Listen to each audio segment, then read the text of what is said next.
Assalamualaikum warahmatullahi wabarakatuh. Selamat bergabung di pelajaran PPKN kelas 11 SMKN Negeri Kiara Pedas. Bertemu lagi dengan Bapak Andi Renaldi SPD. Sudah lama kita tidak berjumpa. Pada pertemuan kali ini kita akan belajar mengenai dinamika peran Indonesia dalam perdamaian dunia.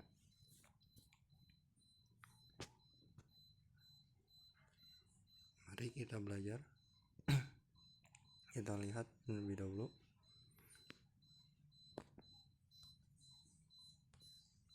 bahwasanya dalam dinamika peran Indonesia di dalam pergaulan internasional, kita harus mempelajari dulu yang namanya hubungan internasional.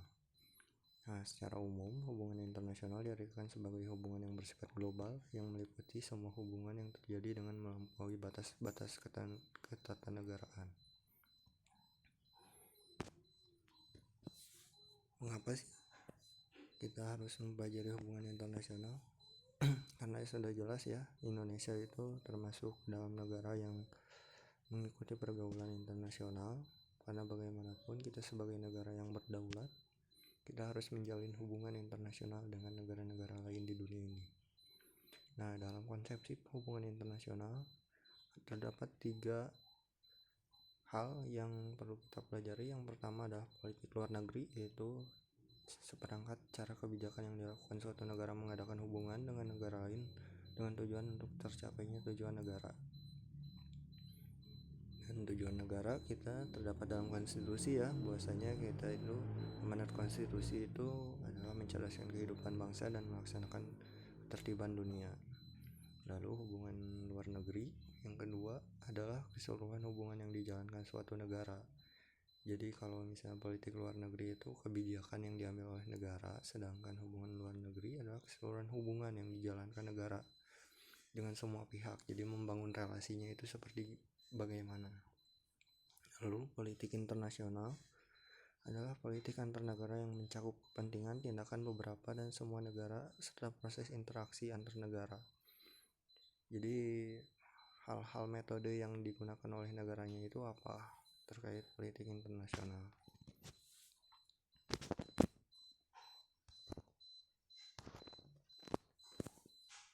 Pentingnya hubungan internasional bisa kalian lihat ya, secara internal adanya kekhawatiran terancamnya kelangsungan hidup. Lalu yang kedua yaitu ketentuan hukum alam yang tidak dapat dimungkiri bahwa suatu negara tidak dapat berdiri sendiri, karena kita pun pada dasarnya negara itu seperti manusia ya, bahwasanya makhluk sosial.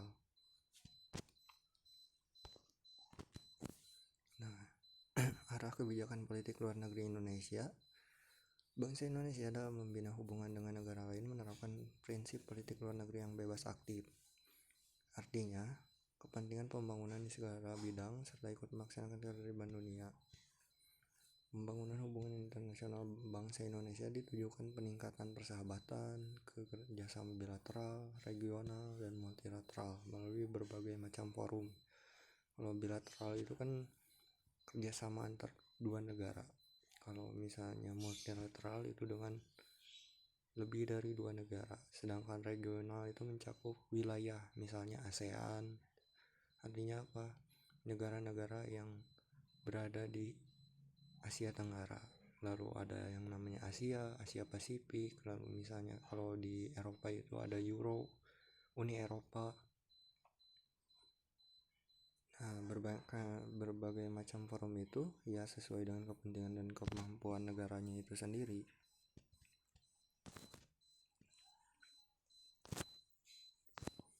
Arah kebijakan hubungan internasional Indonesia itu bisa kalian lihat bahwasanya kebangsaan yang demokratis, pembentukan masyarakat adil makmur, material atau spiritual, lalu pembentukan suatu persahabatan baik Indonesia dengan semua negara.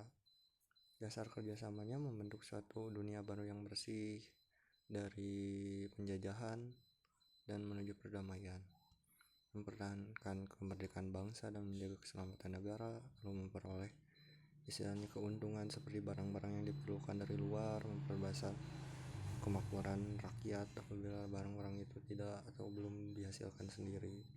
Lalu meningkatkan perdamaian internasional, karena dalam keadaan damai Indonesia dapat membangun dan memperoleh syarat-syarat yang diperlukan untuk perbesar kemakmuran rakyat.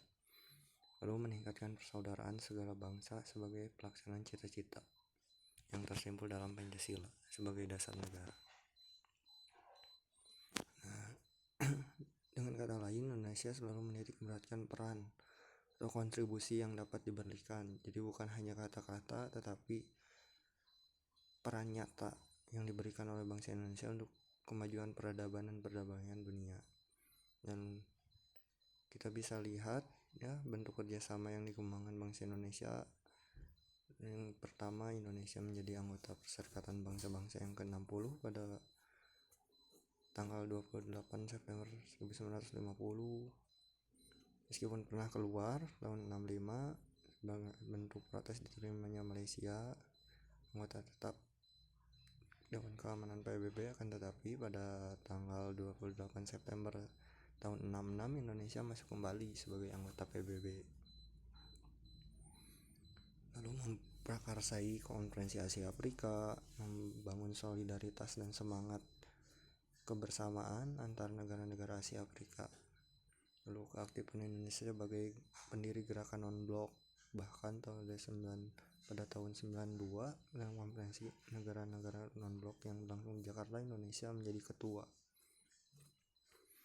Secara langsung Indonesia telah turut serta meredakan ketegangan perang dingin antara blok barat dan blok timur. Lalu terlibat dalam misi perdamaian. Indonesia menjadi salah satu pendiri ASEAN atau solidaritas negara-negara Asia Tenggara. Lalu ikut serta dalam pesta olahraga internasional, misalnya SEA Games, ASEAN Games, Olimpiade dan sebagainya. Indonesia juga aktif dalam berbagai organisasi internasional, misalnya Organisasi Konferensi Islam, Organisasi Negara-Negara Pengekspor Minyak, dan Kerjasama Ekonomi Asia Pasifik. Lalu selanjutnya meninggalkan hubungan diplomatik dengan berbagai negara dengan ditandai pertukaran perwakilan diplomatik dengan negara yang bersangkutan. Sampai saat ini Indonesia sudah menjalin kerjasama dengan 162 negara. Sebagai wujud dari hal tersebut, di negara kita terdapat kantor kedutaan besar dan konsulat jenderal negara lain. Begitu juga dengan kantor kedutaan besar dan konsulat jenderal negara kita yang menjalin kerjasama dengan negara-negara tersebut. Nah, setelah kita mengetahui bahwasanya peran Indonesia, lalu bukan hubungan internasional Indonesia dan politik luar negeri Indonesia, bahwasanya kita harus tahu bahwasanya peran Indonesia dalam Perserikatan Bangsa-Bangsa itu ternyata kita itu sangat aktif ya, bebas aktif sesuai dengan politik luar negerinya. Salah satu prestasinya Indonesia pernah saat Menteri Luar Negerinya Adam Malik menjabat sebagai Ketua Sidang Majelis Umum PBB untuk masa sidang tahun 74. Indonesia juga terlibat langsung dalam pasukan perdamaian PBB. Dalam hal ini Indonesia mengirimkan pasukan Garuda untuk mengemban misi perdamaian. Pencapaian Indonesia di Dewan Keamanan PBB ketika pertama kali terpilih sebagai anggota tidak tetap Dewan Keamanan PBB periode tahun 74-75. Indonesia juga terpilih untuk kedua kalinya menjadi anggota tidak tetap Dewan Keamanan PBB pada tahun 95-96. Tidak hanya itu, dalam keanggotaannya Indonesia juga di Dewan Keamanan PBB, wakil tetap Indonesia Nugroho Wisnumurti tercatat 2 kali menjadi Presiden Dewan Keamanan PBB. Terakhir, Indonesia terpilih untuk ketiga kalinya sebagai anggota tidak tetap Dewan Keamanan PBB pada tahun 2007 hingga 2009. Perlu kalian tahu juga bahwasanya proses pemilihan dilakukan Majelis Umum PBB melalui pemungutan suara yang diperoleh dari 158 suara dukungan dari keseluruhan 190 negara yang memiliki hak pilih di Perserikatan Bangsa-Bangsa. Di Komisi Hukum Internasional atau ILC, Indonesia mencatat prestasi dengan terpilihnya mantan Menteri Luar Negeri Mokhtar Kussumaatmadja sebagai anggota ILC pada periode dari tahun 92 hingga 2001.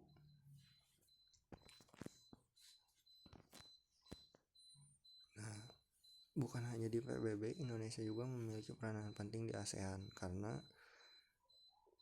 pada prosesnya Indonesia berperan aktif membentuk kesepakatan untuk menciptakan stabilitas regional dan perdamaian. Misalnya, Indonesia juga berkontribusi dalam membantu proses pemulihan kembali demokrasi di Kamboja. Tidak hanya itu, Indonesia selalu aktif berpartisipasi di setiap penyelenggaraan konferensi tingkat tinggi antar pertemuan negara-negara ASEAN. Indonesia sering menjadi tuan rumah, diantaranya konferensi tingkat tinggi ASEAN pertama yang dilakukan di Bali pada tanggal 24 Februari tahun 76. Dihasilkan dua dokumen penting ASEAN. Yang pertama, Deklarasi ASEAN Bali Concord I berisi program yang menjadi kerangka kerjasama ASEAN selanjutnya. Kerjasama ini meliputi politik, ekonomi, sosial, budaya, dan keamanan. Tidak hanya itu, terdapat juga perjanjian persahabatan dan kerjasama. Dalam perjanjian ini disepakati prinsip-prinsip dasar dalam hubungan negara-negara satu sama lain di kawasan ASEAN. Prinsip ini antara lain tidak ikut campur tangan dalam urusan negeri satu sama lain, menyelesaikan perselisihan dengan cara damai, dan menolak penggunaan ancaman atau kekerasan. Selanjutnya, dalam pertemuan informal pemimpin ASEAN pertama, pertemuan diselenggarakan di Jakarta pada tanggal 30 November tahun 96. Pertemuan ini merupakan tindak lanjut dari keputusan yang dihasilkan konferensi tingkat tinggi kelima ASEAN di Bangkok pada bulan Desember 95. KTT ASEAN ke-9 diselenggarakan juga di Bali pada tanggal 7 Oktober 2003. Dalam konferensi tingkat tinggi ini dihasilkan deklarasi ASEAN Bali Concord II sebagai kelanjutan dari Bali Concord I pada tahun 76. Bali Concord II berfungsi memperkuat visi ASEAN 2020. Dalam Bali Concord II ditetapkan komunitas ASEAN didasarkan atas 3 pilar, yaitu komunitas keamanan, komunitas ekonomi, dan komunitas sosial budaya ASEAN. Negara ASEAN juga menyepakati gedung kesekretariatan ASEAN bertempat di Jakarta. Di gedung inilah Sekretaris Jenderal bertugas. 3 tokoh Indonesia yang pernah menjabat sebagai Sekretaris Jenderal ASEAN adalah H.R. Darsono tahun 77, Umar Jati Nyoto Wiono tahun 78-79, dan Rusli Nur tahun 89 sampai 92. Selanjutnya, Indonesia juga memiliki peranan penting dalam gerakan non-blok. Bagi Indonesia, gerakan non-blok merupakan wadah yang tepat bagi negara-negara berkembang untuk memperjuangkan cita-cita, dan untuk itu Indonesia senantiasa berusaha secara konsisten dan aktif membantu berbagai upaya ke arah pencapaian tujuan dan prinsip-prinsip non-blok. Gerakan non-blok memiliki arti yang khusus bagi bangsa Indonesia yang dapat dikatakan lahir sebagai negara netral yang tidak memihak. Hal tersebut tercermin dalam pembukaan Undang-Undang Dasar yang menyatakan bahwa kemerdekaan itu ya hak segala bangsa. Oleh sebab itu, maka penjajahan di atas dunia harus dihapuskan karena tidak sesuai dengan peri kemanusiaan dan peri keadilan. Nah, kesimpulannya, sesuai dengan politik luar negeri yang bebas aktif, Indonesia memilih menentukan jalannya sendiri dalam upaya membantu tercapainya perdamaian dunia. Jadi tidak ada kita itu negara yang berdaulat. Tidak ada suatu negara pun yang dapat mempengaruhi kebijakan politik Indonesia di kancah internasional. Sebagai perwujudan politik luar negeri yang bebas aktif, Indonesia juga sebagai salah satu pendiri gerakan non-blok, Indonesia juga senantiasa sedia dan memegang teguh prinsip-prinsip dan aspirasi gerakan non-blok. Sikap ini secara konsisten ditunjukkan Indonesia dalam kiprahnya pada masa kepemimpinan Indonesia pada tahun 92 sampai 95. Selama 3 tahun dipimpin Indonesia, banyak kalangan menyebut gerakan non-blok berhasil memainkan peran penting dalam percaturan politik dunia.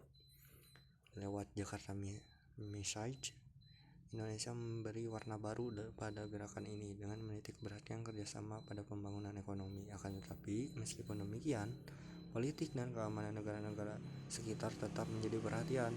Dengan kontribusi positif selama ini, Indonesia juga dipercaya turut menyelesaikan konflik regional antara lain konflik berdarah di Kamboja, gerakan separatis di Filipina, dan sengketa di Laut Cina Selatan.